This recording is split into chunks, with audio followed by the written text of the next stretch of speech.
For thus says the Lord, when 70 years are completed for Babylon, I will visit you, and I will fulfill to you my promise, and bring you back to this place.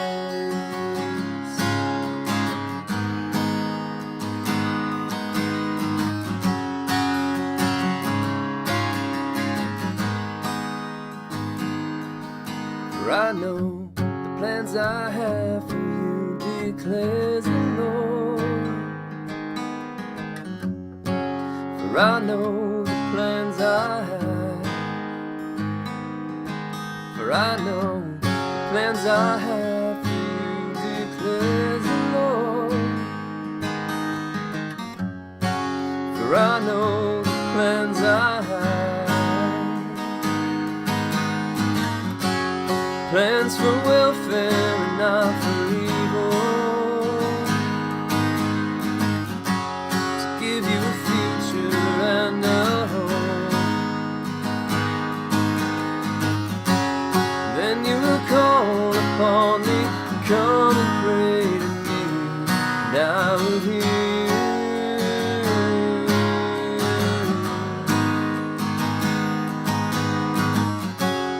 You will seek me and find me when you seek me with all your heart. You will seek me and find me when you seek me with all your heart.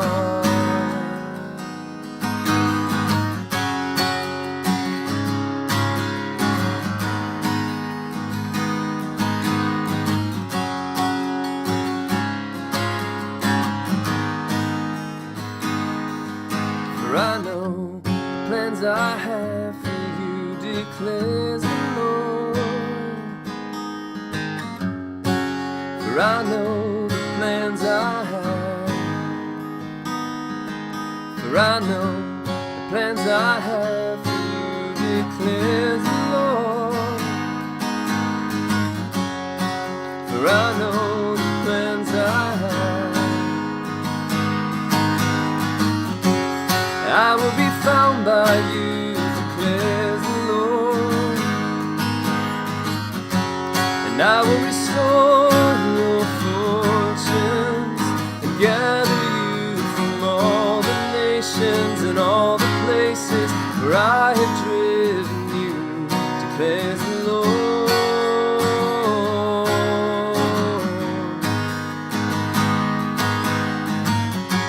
And I will bring you back to the place from which I sent you into exile.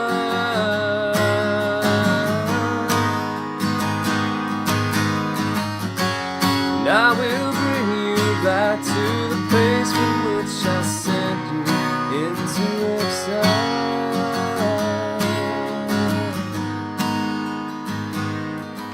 For I know the plans I have for you, declares the Lord. For I know the plans I have. For I know the plans I have for you, declares the Lord. For I know the plans I have. Jeremiah 29, verses 10 through 14.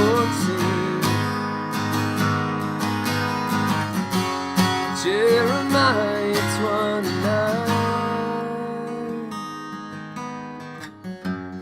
verses 10 through 14.